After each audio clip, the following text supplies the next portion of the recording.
Hay un momento que casi ningún hombre reconoce cuando le ocurre. Es ese instante, quizás a las 2 de la madrugada, o en medio de una reunión, o manejando solo, en que de repente te das cuenta de algo incómodo. Llevas meses, quizás años, reaccionando. No viviendo, reaccionando.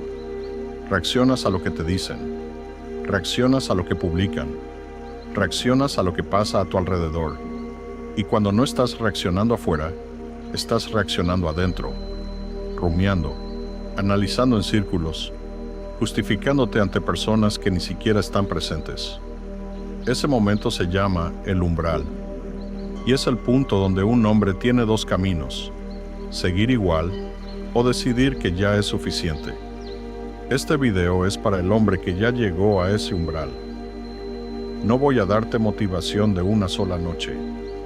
Eso ya lo tienes de sobra. Lo que voy a darte son 7 principios filosóficos que han sido probados durante más de 2000 años. Los mismos que usaron hombres que enfrentaron guerras, traiciones, pérdidas y poder extremo, y que aún así eligieron, deliberadamente, no dejar que nada externo dictara su estado interno. A esos hombres los llamamos estoicos.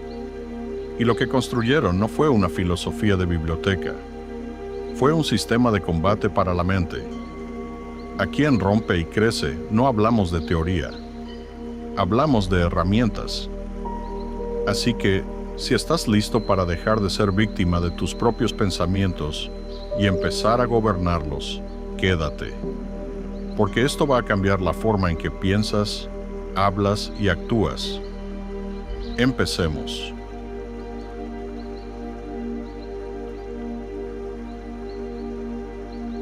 Primera ley. Tú no eres tus pensamientos.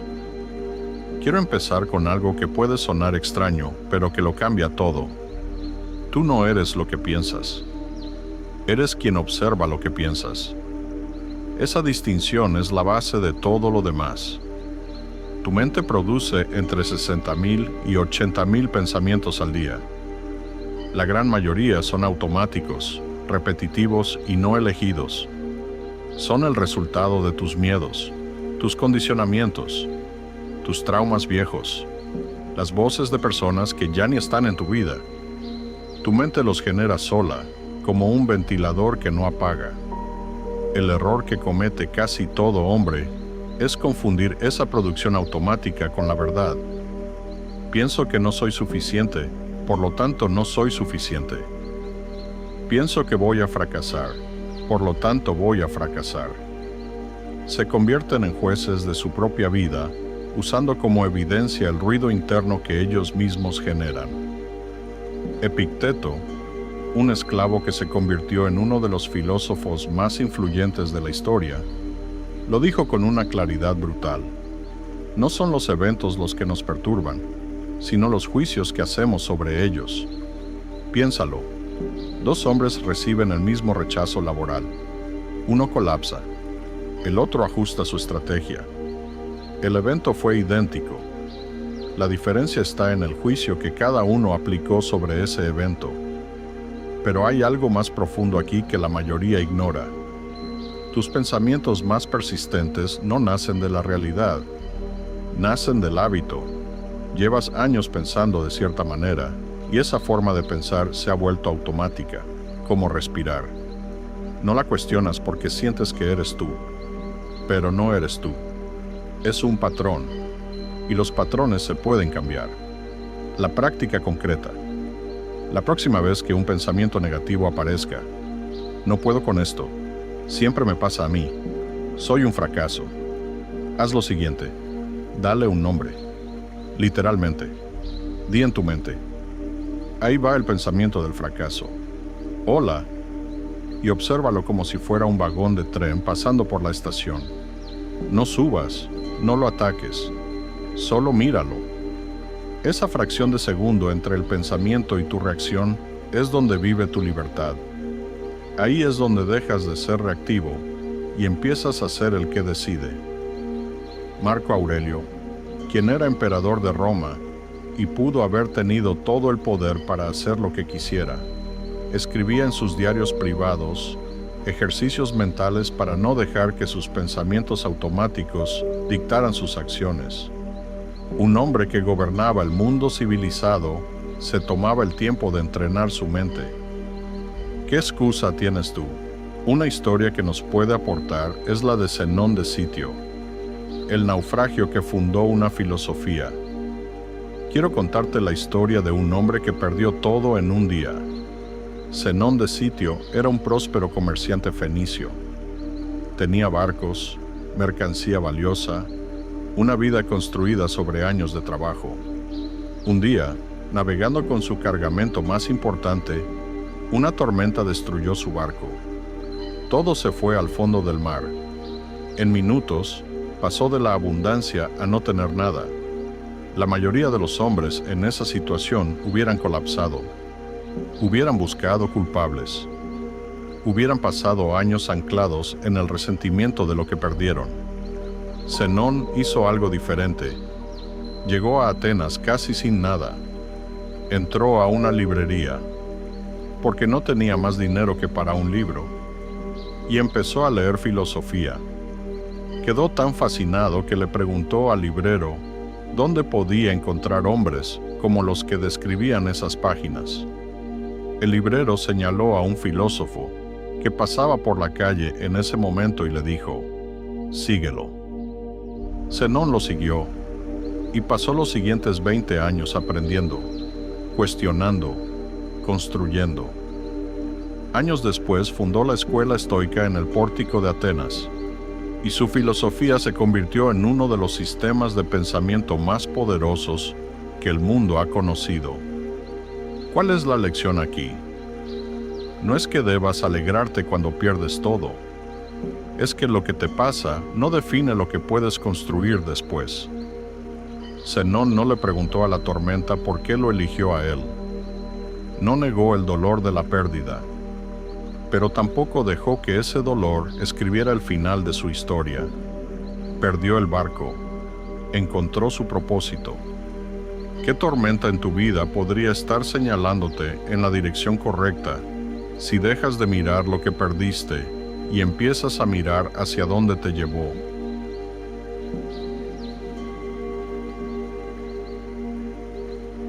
Segunda ley: el poder real del silencio. En el mundo de hoy hay una epidemia silenciosa, la necesidad compulsiva de expresarse. Cada pensamiento tiene que convertirse en publicación. Cada emoción tiene que ser verbalizada. Cada situación merece un comentario. Y si te quedas callado, algo está mal contigo. El estoicismo dice lo opuesto. Y la experiencia lo confirma. Los hombres que más respeto generan no son los que más hablan. Son los que hablan menos pero mejor. Cada vez que abren la boca, la gente escucha. No porque sean perfectos ni porque sepan todo, sino porque sus palabras son deliberadas. No son relleno. Epicteto enseñaba esto directamente a sus estudiantes. Evita hablar de trivialidades, de chismes, de justificarte ante personas que no te han pedido explicaciones. Cada vez que hablas de más, estás cediendo algo. Estás cediendo energía, credibilidad y presencia. Hay una razón por la que los hombres de negocios más efectivos en una sala son frecuentemente los que menos hablan. Cuando participan, su voz cambia el peso de la conversación. Cuando se quedan callados, la gente se pregunta qué están pensando. Esa tensión es poder. Pero hay otro nivel del silencio que muy pocos comprenden. El silencio como diagnóstico. Cuando dejas de llenar cada momento con palabras o con ruido, empiezas a escuchar algo incómodo, lo que realmente está pasando dentro de ti.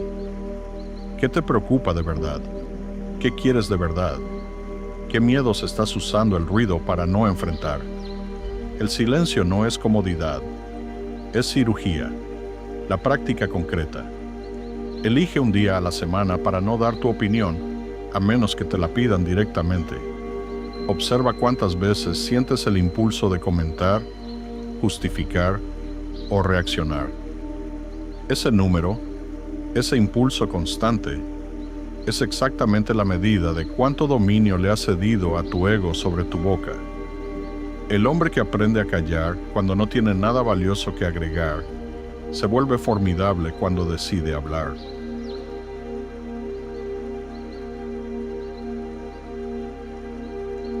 Tercera ley, la dicotomía del control, la herramienta más poderosa del estoicismo. Si tuvieras que elegir un solo principio estoico para aplicar hoy, que cambiara más cosas en el menor tiempo, sería este: separa lo que depende de ti de lo que no depende de ti, y deja de gastar energía en lo segundo. Epicteto lo llamó la dicotomía del control, y en sus escritos decía que esta distinción era el principio de la filosofía. No un principio, el principio. ¿Por qué? Porque la mayor parte del sufrimiento humano, no todo, pero la mayor parte, viene de intentar controlar lo que nunca ha estado en tus manos. La economía, lo que piensan los demás de ti, el comportamiento de tu pareja, tus socios, tus hijos, el pasado, el resultado de algo en lo que pusiste tu esfuerzo pero cuyo desenlace dependía de 100 factores externos. Gastas energía emocional en esas cosas como si esa energía pudiera cambiarlas. Y en el mejor de los casos, lo único que logras es agotarte. ¿Qué sí depende de ti? Tus decisiones, tu respuesta ante cada situación, tu esfuerzo diario, tus valores, la forma en que tratas a las personas, lo que consumes, lo que estudias, lo que construyes, tu actitud frente a lo que no puedes cambiar. Eso es todo. Ese es tu territorio. Y ese territorio, bien trabajado, es más que suficiente para construir una vida extraordinaria. Hay una trampa en esto que necesito nombrar, porque mucha gente malentiende este principio. No es resignación. No estoy diciéndote que no te importe lo que pasa afuera. Estoy diciéndote que tu energía emocional es finita y que gastarla en lo que no puedes controlar es un lujo que no te puedes permitir si quieres rendir al máximo en lo que sí puedes cambiar. Un atleta de élite no controla si llueve el día del partido. Controla su entrenamiento de los 6 meses anteriores. Controla su calentamiento. Controla su mentalidad en el campo. Y cuando el árbitro toma una decisión injusta, no pierde 20 minutos de energía mental protestando. Redirige esa energía al siguiente paso. Eso es estoicismo aplicado. La práctica concreta. Hoy, cuando sientas que algo te genera ansiedad o frustración, hazte esta pregunta: ¿está esto dentro o fuera de mi control? Si está fuera, respira, acepta y enfoca tu energía en tu respuesta. Si está dentro, actúa, sin queja, sin excusa. Esta pregunta, aplicada de manera consistente durante 30 días, transforma el carácter de un hombre. He aquí otra anécdota de la cual podemos sacar el mayor provecho y de sus enseñanzas, y ese es el emperador Marco Aurelio, el hombre que gobernó el mundo y luchó consigo mismo.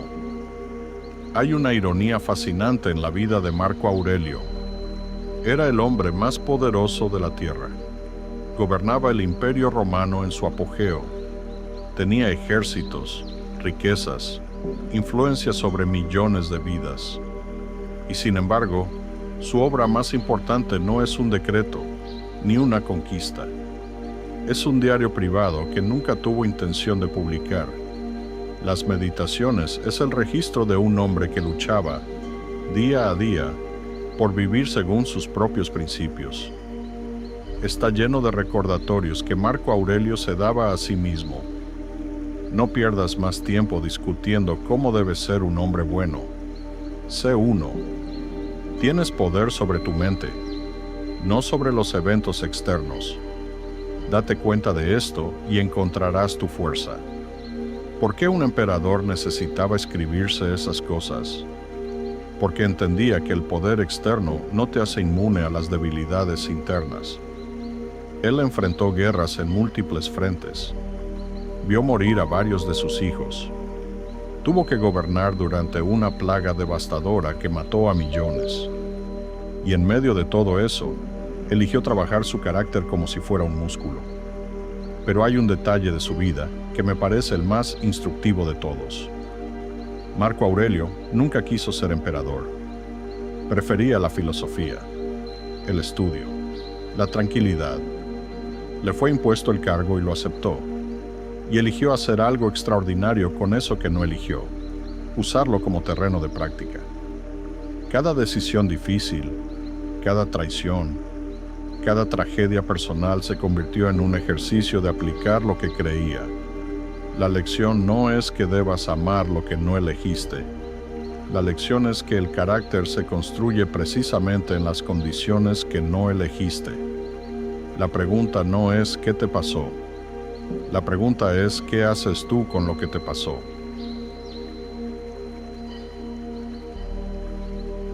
Cuarta ley. Dirige tu atención como si fuera tu recurso más escaso. ¿Por qué lo es? En la economía moderna, la atención es la moneda más valiosa que existe. Cada aplicación, cada plataforma, cada anuncio está diseñado por ingenieros y psicólogos para capturar la tuya y no devolvértela. Y en su mayoría lo logran. El resultado es una generación de hombres que pasan horas al día consumiendo contenido que no eligieron, pensando en problemas que no son suyos y comparándose con imágenes que no representan la realidad. Los estoicos no tenían redes sociales, pero entendían perfectamente el principio. Lo que alimentas crece. Si irrigas con riego constante los pensamientos de resentimiento, comparación y miedo, eso es lo que va a florecer en tu mente. No es metáfora, es arquitectura neuronal. Cada vez que permites que tu atención sea secuestrada por algo que no te construye, estás literalmente entrenando tu cerebro para que sea más fácil distraerse la próxima vez. Y cada vez que traes tu atención de vuelta a lo que importa, con esfuerzo, con incomodidad, con disciplina, estás construyendo el músculo mental que te separa de la mayoría. La disciplina no es fuerza de voluntad, es dirección de atención. La práctica concreta. Elige una sola cosa prioritaria para cada día. No 5, no 10. Una. Y antes de abrir cualquier plataforma, antes de revisar mensajes, trabaja en esa cosa durante al menos 90 minutos. Lo que haces primero en el día es lo que envía una señal a tu cerebro sobre lo que realmente importa. Hazlo durante una semana y obsérvate. Esa sensación al final del día de haber avanzado en algo real es adictiva de la mejor manera posible.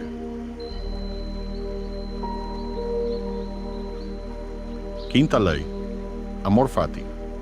Amar lo que es, no lo que desearías que fuera. Esta es probablemente la ley estoica más mal entendida y al mismo tiempo la más transformadora. Amor fati.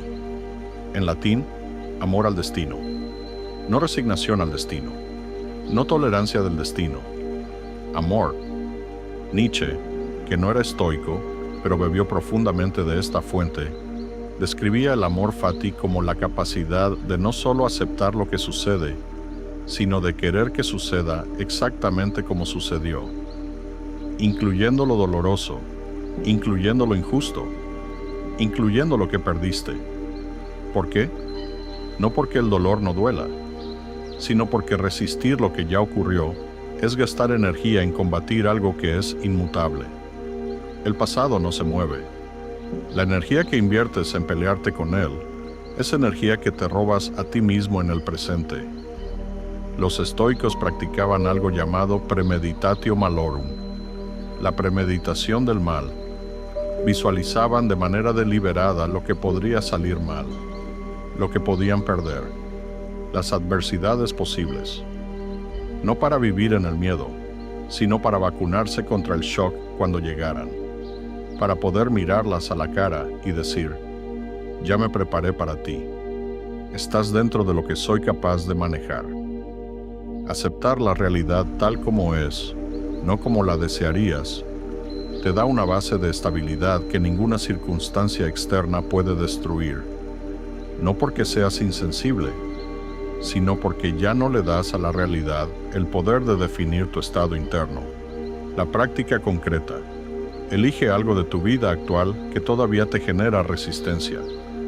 Una situación, una pérdida, una característica tuya, y durante esta semana, en lugar de luchar mentalmente contra ella, pregúntate, ¿qué me ha dado esta situación que no habría tenido de otra manera?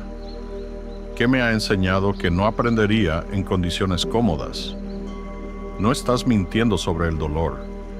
Estás extrayendo el combustible que hay en él. Otra historia que nos trae enseñanzas importantes es la de Séneca, el filósofo que tuvo que pagar con su vida. Séneca es uno de los personajes más contradictorios y fascinantes de la historia estoica.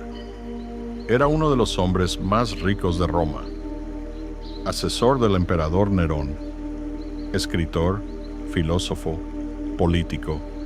Sus cartas y ensayos sobre el tiempo, la muerte, la virtud y el miedo son algunos de los textos más poderosos que se han escrito. Vivía en lujo, pero escribía sobre la pobreza de espíritu que viene de querer más de lo que tienes. Sus críticos lo atacaban constantemente por esta supuesta contradicción.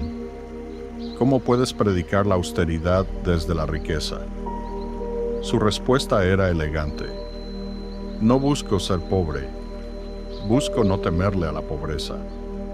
Hay una diferencia enorme entre vivir cómodamente y ser esclavo de esa comodidad. Pero la parte de su vida que más me interesa no es su riqueza, es su muerte. Cuando Nerón, el emperador a quien había servido durante años, ordenó su ejecución bajo acusaciones falsas de conspiración, Séneca no rogó, no huyó, no colapsó. Reunió a sus amigos más cercanos, les dio instrucciones, los consoló cuando ellos no podían consolarse a sí mismos, y aceptó la muerte con una calma que sus propios verdugos encontraron desconcertante. No era indiferencia, era coherencia. Había pasado décadas escribiendo y hablando sobre la muerte como una parte natural de la vida, sobre el hecho de que vivir bien es más importante que vivir mucho. Y cuando llegó el momento de probar, si creía lo que enseñaba, lo probó. La lección que yo extraigo de Séneca no es que debas buscar el martirio. Es que la integridad no es lo que dices en condiciones cómodas. Es lo que haces cuando el precio es real. ¿Cuántas veces has dicho que tienes ciertos valores, ciertos principios, y luego los has negociado cuando se puso difícil? No te estoy juzgando. Estoy preguntando. Porque esa brecha entre lo que dices que eres y lo que demuestras que eres bajo presión, esa brecha es exactamente el espacio de trabajo donde se construye el carácter. Sexta ley. El silencio interior. La claridad que no viene de afuera. Vivimos en la era del consejo infinito. Podcasts, libros, gurús, coaches, mentores, opiniones en los comentarios. Hay más información disponible sobre cómo vivir mejor que en cualquier otro momento de la historia humana. Y, sin embargo, quizás por eso mismo, muchos hombres están más confundidos que nunca sobre qué quieren, qué camino seguir, qué tipo de persona quieren ser. ¿Por qué? Porque estamos mirando hacia afuera para encontrar respuestas que solo existen adentro. El estoicismo no te da un mapa de vida, te da herramientas para que puedas trazar el tuyo. Y la más fundamental de esas herramientas es el silencio deliberado. Tiempo sin input, sin estimulación, sin la voz de alguien diciéndote qué hacer o quién ser. Marco Aurelio llamaba a esto retirarse hacia uno mismo. No necesitas un monasterio, necesitas 20 minutos sin teléfono, sin contenido, sin agenda. Solo tú, tu respiración y lo que aparece cuando dejas de huir de tu propio interior. ¿Sabes cuántos hombres nunca lo hacen? ¿Cuántos llenan cada momento con estímulos porque el silencio les resulta insoportable? Eso no es debilidad de voluntad. Es que en el silencio aparecen las preguntas que no tienen respuesta fácil. Y el ego prefiere el ruido antes que enfrentar esas preguntas. El silencio interior no te trae paz instantánea. A veces te trae incomodidad. Pero esa incomodidad es información. Es tu sistema interno diciéndote qué está desalineado, qué necesitas confrontar, qué necesitas cambiar. La práctica concreta. 10 minutos al día, sin excusas, sin teléfono, sin música, sin podcast. Siéntate. Observa lo que aparece. No lo analices todavía. Solo obsérvalo. Al cabo de una semana, escribe lo que has notado. Te garantizo que aprenderás más de esos 70 minutos acumulados que de cualquier otro contenido que hayas consumido.